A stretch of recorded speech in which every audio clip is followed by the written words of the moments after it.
इधर बोलो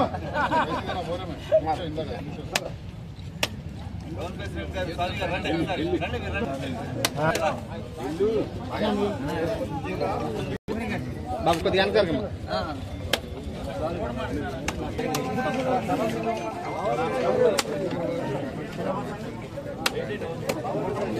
लास्ट లో ఒకసారి నిల్చున్నాను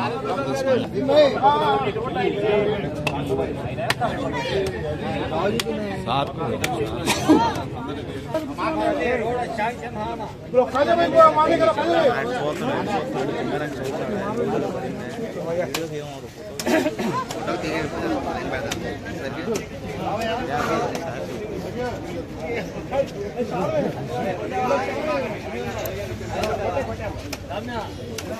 कहीं चल रहा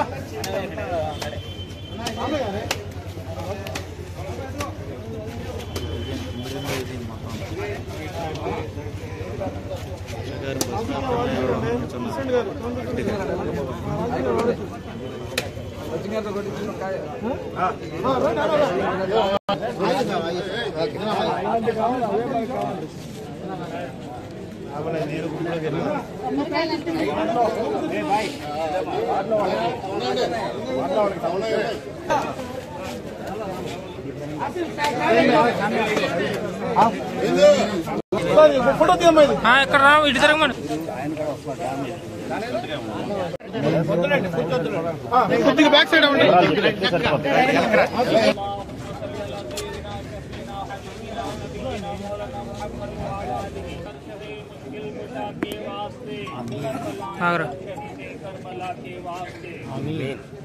आसन अल्लाह लहम रिज़्क़न से दे रिज़्क़ हसन बंदे रज़्ज़ाक़ ताजुल अस्फ़िया के वास्ते या हल्लल मुश्किलातिना या अल्लाह या क़ाज़ियल हाजात इक़्ज़ी हाजातिना या अल्लाह या दाफ़ियल बलियात इदफ़ा बलियातिना या अल्लाह परवरदिगार कान फज़ा नवाज़ा मौला करीम। यहाँ हमारे मिनिस्टर साहब और बहुत सारे हमारे भाई हैं संग बुनियाद के लिए परवरदिगारा जिस काम के लिए हमारे मिनिस्टर साहब वगैरह सब बड़े बड़े हजरात आए हुए हैं मौला उस काम को बहुत जल्दी पूरा करने की एक काम के लिए सड़कें सही होने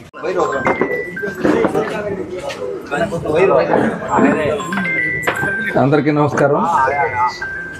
ఈరోజు మన మచిలీపట్నం మున్సిపల్ కార్పొరేషన్ ఆధ్వర్యంలో 35వ డివిజన్లో దాదాపు 17,80,000 రూపాయల డ్రైన్ను అలాగే కల్వర్టు 3 వర్కులకి ఈరోజు ఇక్కడ మనం ప్రారంభించుకోవడం జరిగింది। మరి ఈ కార్యక్రమానికి అధ్యక్షత వహించిన బాజాని గారికి అలాగే ఈ వార్డు ఇన్ఛార్జ్ అమీర్ గారికి అలాగే మన జనసేన నాయకులు రాజు గారు టౌన్ పార్టీ అధ్యక్షులు మన స్వామి గారు అలాగే ఫైనాన్స్ కార్పొరేషన్ డైరెక్టర్ మన అసీం బేగ్ గారు అలాగే మన రాజా గారు ట్రస్ట్ ఇన్ఛార్జ్ అట్లాగే స్టేట్ సృష్టికరణ సాధికార కమిటీ కన్వీనర్ అలాగే బొడ్డు నాగరాజు గారు అలాగే టౌన్ సెక్రటరీ అనిల్ గారు బోలెం హరిబాబు గారు అలాగే చిన్ని గారు ఇంకా మోటమరి బాబా ప్రసాద్ గారు ఇలియాస్ పాషా గారు అదేవిధంగా మన కాజా గారు అలాగే మన మున్సిపల్ గోపాలరావు గారు అసిస్టెంట్ కమిషనర్ అదేవిధంగా బతిన్ దాస్ గారు సమతా కీర్తి గారు నీరద గారు ఇంకా చాలామంది ఉన్నారు ఆరిఫ్ గారికి ఇంకెవరున్నారా మిస్ అయితే సుధాకర్ గారు అందరికీ ఇంకా అందరికీ పేరు పేరున హృదయపూర్వక నమస్కారాలు। అలాగే ముఖ్యంగా డివిజన్ అధ్యక్షులకి ప్రధాన కార్యదర్శి అలాగే కమిటీ సభ్యులందరూ కూడా అభినందనలు। అలాగే మన మసీద్ కమిటీ నుంచి కూడా పెద్దలు వచ్చి ఈ కార్యక్రమంలో పాల్గొన్నారు। గురుగారు కూడా ఇవాళ మనకు ప్రార్థన చేయడం వాళ్ళని కూడా మనస్ఫూర్తిగా ధన్యవాదాలు తెలియజేస్తూ మరి ఇప్పుడే మనం సౌదీకి వెళ్ళి మరి అసలు బాసిన వాళ్ళకి నివాళులు కూడా అర్పించడం చాలా దురదృష్టకరం।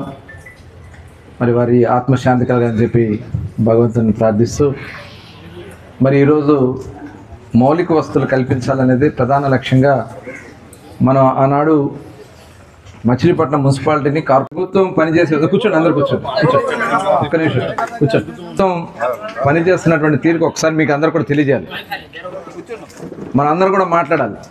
ఎందుకంటే ప్రధానంగా మనందరికీ తెలుసు, రాష్ట్రం ఉమ్మడిగా ఉన్నప్పుడు చంద్రబాబు నాయుడు గారు ప్రయత్నాల వల్ల హైదరాబాద్ నగరం ఏ రకంగా మారింది, రాష్ట్రంలో కొన్ని ప్రాంతాలు ఏ రకంగా మారినాయి మనం చూసాం.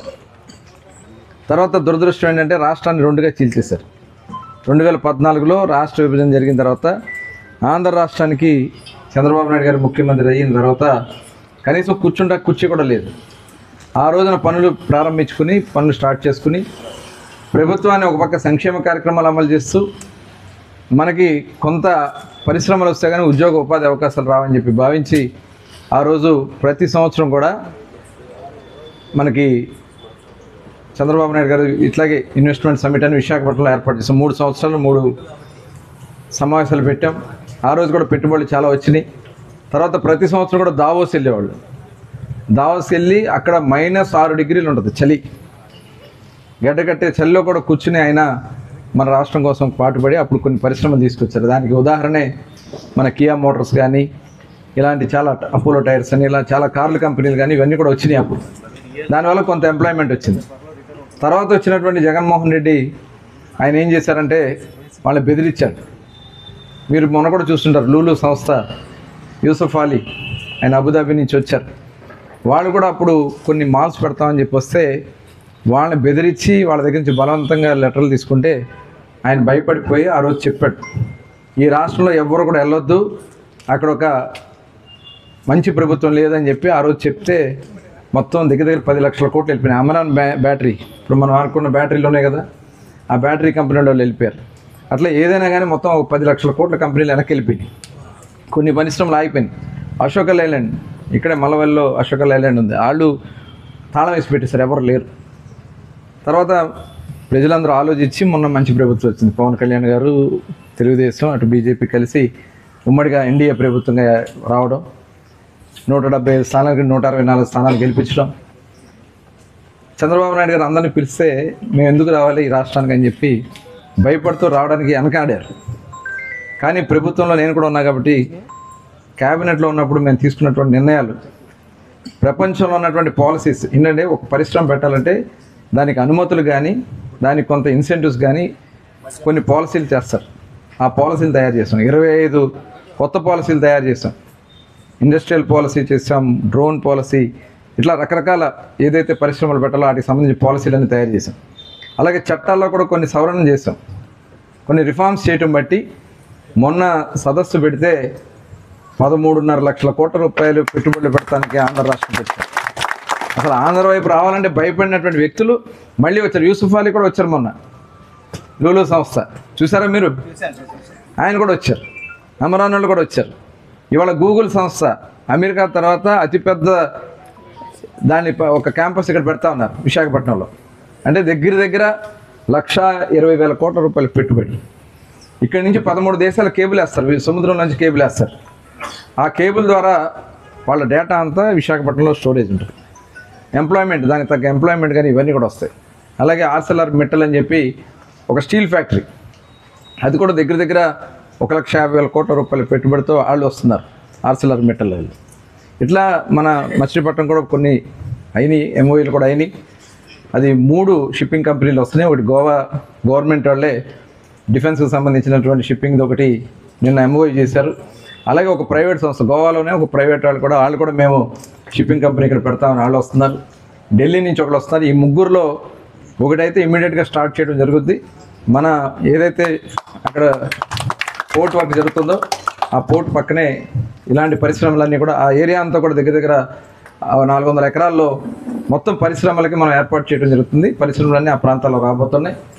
అదేవిధంగా ఇంకా మరిన్ని సంస్థలు, కెమికల్ ఫ్యాక్టరీ ఒకటి పెడతానని చెప్పి మనందరూ తెలుసు, చంద్రశెట్టి వెంకటేశ్వర గారు వాళ్ళ అబ్బాయి గ్రీన్కో సంస్థ మొన్నే వచ్చాడు. నేను ఒక కెమికల్ ఇండస్ట్రీ పెడతాను ఇక్కడ, నాకు 300 ఎకరాలు ఉండి 4,000 కోట్ల రూపాయల పెట్టుబడితో ఆ కెమికల్ ఫ్యాక్టరీ మన మచిలీపట్నంలో పెడదామని చెప్పి వారు కూడా ముందు రావడం జరిగింది. అట్లాగే ఇంకా మొన్న మెగా ఇంజనీరింగ్ ఎవరైతే ఇప్పుడు పోర్ట్ కడతారో ఆయన కూడా మన దగ్గరే, వాళ్ళది ఇక్కడ డోకిపర్, ఆయన కూడా మొన్న చెప్పడం జరిగింది. విశాఖపట్నంలో ఏ రకంగా అయితే డేటా సెంటర్ పెడుతున్నారో దాంట్లో కొంత భాగమైనా మన మచిలీపట్నంలో పెట్టడానికి నా వంతునే కృషి చేస్తానని చెప్పి వారు కూడా చెప్పడం కూడా జరుగుతుంది. ఎందుకంటే సముద్రం ఉంది కాబట్టి సముద్రం పక్కన డేటా సెంటర్ పెట్టడానికి అవకాశం ఉంటుందని. మరి ఇవన్నీ కూడా వస్తే మనం కూడా కొద్దిగా మార్పు చెందుదాం, కొద్దిగా మనం కూడా సహకరించాలి.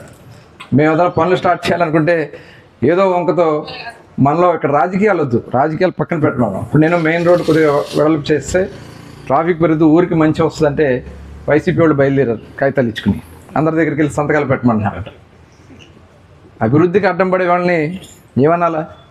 అందరూ సహకారంతో వెళ్దాం, ఎవరికి నష్టం కలిగించే కార్యక్రమం చేయొద్దు.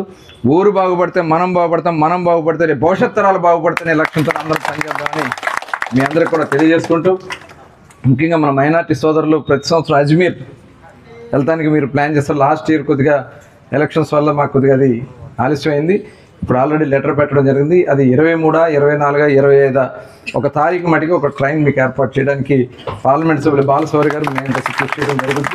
తప్పకుండా ట్రైన్ కూడా ఏర్పాటు చేద్దామని చెప్పి తెలియజేసుకుంటూ మరొకసారి అందరికీ ధన్యవాదాలు తెలియజేసుకుంటూ సెలవు తీసుకుంటా ఉన్నాను. జై. కొంత నిధులు మనం అదనంగా తెచ్చుకోవడానికి అవకాశం వస్తుందని చెప్పి భావించి, మరి ఎప్పుడూ 1864 సంవత్సరంలో మన మచిలీపట్నం మున్సిపాలిటీ కింద దేశంలోనే 2వ మున్సిపాలిటీ.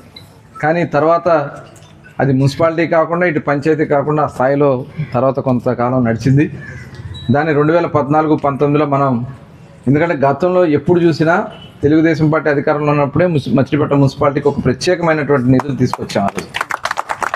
ఆ రోజు మరి వడ్డీ రంగారావు గారు ఉన్నప్పుడు మచిలీపట్నం మున్సిపాలిటీకి మన పంపుల చెరువు దగ్గర తరగటూరు దగ్గర సమ్మర్ స్టోరేజ్ ట్యాంక్ దాదాపు 200 ఎకరాల్లో సమ్మర్ స్టోరేజ్ ట్యాంక్ తీసుకురాగలిగింది.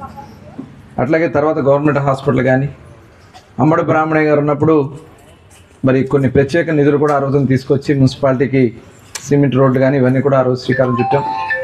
తర్వాత మావయ్య గారు కూడా మరి నరసింహరావు మంత్రిగా ఉన్నప్పుడు డిఎఫ్ఐడి ఫండ్స్ కానీ కొన్ని ప్రత్యేకమైన నిధులు తీసుకొచ్చి ఆ రోజున కార్యక్రమాలు స్టార్ట్ చేశాం. కానీ తర్వాత ఎప్పుడు చూసినా కూడా కాంగ్రెస్ పార్టీ అధికారంలో ఉన్నా కూడా మున్సిపాలిటీ గురించి ప్రత్యేకంగా తీసుకొచ్చినటువంటి పరిస్థితి లేదు. తర్వాత లాస్ట్ 5 ఏళ్ళు కూడా మనం చూసాం, ఎన్ని ఇబ్బందులు పడ్డాం.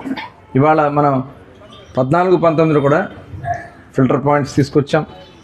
అదనంగా వాటర్ కనెక్షన్స్ ఇవాళ ప్రతి ఇంటికి ఇవాళ మంచినీళ్ళు ఇవ్వగలుగుతున్నాం. అంటే దాదాపు 8 రిజర్వాయర్లు మనం అప్పర్ ఓవర్ హెడ్ ట్యాంకులు మనం నిర్మాణం చేసింది కూడా ఆ రోజు తెలుగుదేశం ప్రభుత్వం అనే సందర్భం గుర్తు చేస్తా ఉన్నాం. అలాగే డ్రైన్లు కానీ, మరి 200 రూపాయలు కట్టుకుంటే పంపు కానీ, G+3 హౌసెస్ కానీ, దగ్గర 6400 ఇళ్ళు నిర్మాణం చేయాలని చెప్పి ఆ రోజు నిర్ణయం చేస్తే తర్వాత వాళ్ళు ఇస్తానికి కూడా వెనకాడారు. ఇప్పుడు దగ్గర ఒక 2000 ఇల్లు ఇచ్చున్నాం, ఇంకొక 1500, 2000 దాకా ఇంకా ఇచ్చేయండి. నేను 4000 ఇల్లు ఇస్తున్నాం. మిగతా బేస్మెంట్ లెవెల్ అవి కూడా కంప్లీట్ చేయాలని చూస్తున్నాం. అవి కాకుండా మొన్న 2.5 లక్షల రూపాయలు అర్బన్ హౌసింగ్ కూడా మొన్న ఇవ్వడం జరిగింది. కొత్త ఇళ్ళకి ఎన్ని వచ్చినాయి మన శాంక్షన్స్? అర్బన్ హౌసింగ్ 1000 ఇళ్ళు దగ్గర వచ్చి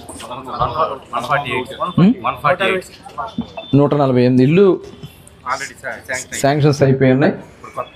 కొత్త శాంక్షన్స్ కూడా మనం పెట్టుకోవచ్చు. 2.5 లక్షలు ఈ అర్బన్ హౌసింగ్ కింద ఇస్తారు.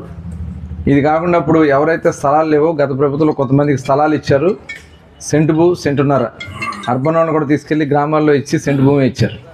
అక్కడ ఇల్లు కట్టుకుంటా కూడా సరైనటువంటి వస్తువులు ఏమన్నారు అవన్నీ కూడా ఇమ్మీడియట్గా త్వరలోనే కూర్చుని డివిజన్ల వైజ్గా తెప్పించుకుని ఎవరైతే ఇల్లు కట్టుకుంటున్నారో వాళ్ళందరికీ ఇల్లు పూర్తి చేద్దాం. అది కాకుండా ఇప్పుడు స్థలాలు లేని వాళ్ళకి అర్బన్ అయితే 2 సెంట్లు, రూరల్ అయితే 3 సెంట్లు గవర్నమెంట్ స్థలం ఉంటే తీసుకుందామని, లేదంటే ల్యాండ్ కూడా ఎక్వైర్ చేసి ఇల్లు లేదు అనేది లేకుండా 2029 నాటికి పూర్తిగా 100% ఇల్లు పేదవాళ్ళందరికీ కూడా ఇల్లు ఇచ్చే కార్యక్రమానికి శ్రీకారం చుడుతున్నాం. ఎందుకంటే ఎక్కడో తీసుకెళ్ళి కరగ్రహారంలో ఇచ్చారు, అక్కడ యాక్టివిటీ లేదు. ఇక్కడి నుంచి అక్కడికి వెళ్ళాక వాళ్ళు అక్కడ పనికి రావాలంటే కిరాయిలకే అయిపోద్ది వీళ్ళకి. అందుకని అది కూడా మళ్ళీ పునరాలోచన చేసి ఏం చేయాలని చెప్పి ప్లాన్ చేస్తున్నాం. మరి డ్రైనేజీలు కూడా మొన్న ఒక 60 కోట్లు కేంద్రం ఇస్తూ ఉంది మనకి. డబ్బులు కూడా త్వరలోనే కేంద్ర రాష్ట్ర ప్రభుత్వాలతో 60 కోట్లు వస్తే ఇంటర్నల్గా ఉన్నటువంటి మొత్తం డ్రైన్లన్నీ కూడా 2 అడుగుల లోపు ఉన్నటువంటి డ్రైన్లన్నీ కూడా 100% కంప్లీట్ చేయడానికి ఇవాళ తయారు చేస్తున్నాం. మన మంత్రి గారు కూడా చెప్పడం జరిగింది, నారాయణ గారు. మున్సిపాలిటీకి కావాల్సినటువంటి అన్ని మౌలిక వసతులు కల్పిద్దాం. ముఖ్యంగా మన మైనార్టీ సోదరుల ఏరియాలో అయితే చాలా స్లమ్స్ ఉంటాయి, ఇంకా గతంలో కూడా తిరిగాం. అందుకని దీన్ని ప్రత్యేక దృష్టి పెట్టి ఏ ఫండ్స్ వచ్చినా ఇమ్మీడియట్గా రోడ్స్ కానీ డ్రైన్స్ కానీ, మేము తిరిగినప్పుడు కూడా డ్రైన్లో నీళ్లు పొంగి రోడ్డు మీద రావడం ఇవన్నీ జరిగేది. అవన్నిటి కూడా ఒక మాస్టర్ ప్లాన్ తయారు చేసుకుని డ్రైనేజీ సమస్య లేకుండా చేయాలనే లక్ష్యంతో పనిచేస్తున్నాం. మరి ఈరోజు ఈ 17.5 లక్షల దగ్గర 17,80,000 రూపాయలతో జరుగుతున్నటువంటి ఈ వర్కులకి మరి చాలా ఆలస్యమైంది. మేము రావడానికి వేరే కార్యక్రమం వల్ల ఆలస్యమైంది అనేది భావించదని చెప్పి తెలియజేస్తూ దీనికి మీరు అందరూ కూడా సహకరించాలని చెప్పి కోరుకుంటూ అందరికీ నమస్కారాలు. జై హింద్.